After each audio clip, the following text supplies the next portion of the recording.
உடல் உறுப்புகளின் அறிகுறிகளை வைத்து நோய்களை கண்டறிய முடியுமா?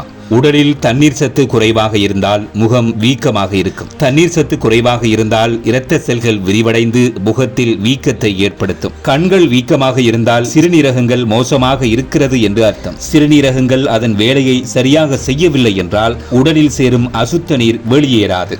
அந்த நேரத்தில் கண்களில் வீக்கத்தை ஏற்படுத்தும். தோலில் தடிப்புகள் ஏற்பட்டால் இருதயம் பலவீனமாக இருக்கிறது என்று அர்த்தம். உதாரணமாக, காதுகளுக்கு பக்கத்தில் இருக்கும் தோல் தடிப்பாக இருந்தால் இருதய கோளாறு இருக்கிறது என்று தெரிந்து கொள்ளலாம். தோல் இளம் மஞ்சள் நிறமாக இருந்தால் கல்லீரலில் பாதிப்பு இருக்கிறது என்று அர்த்தம். கல்லீரல் பாதிப்படையும் போது நம் உடலில் இருக்கும் பித்த நீர் வெளியேறாமல் இருக்கும். இதனால் தான் தோல் மஞ்சள் நிறமாக மாறுகிறது. அதாவது நீரிழிவு நோயானது இரத்தத்தில் இருக்கும் செல்களை பாதிப்பது மட்டுமல்லாமல் நரம்புகள் செய்யும் வேலைகளையும் தடுக்கிறது. இதன் காரணமாகத்தான் பாதம் சில நேரங்களில் மரத்து போகிறது. பாதங்களில் வெடிப்புகள் இருந்தால் அது தைராய்டு பிரச்சனையாக இருக்கலாம் என்று சொல்லப்படுகிறது.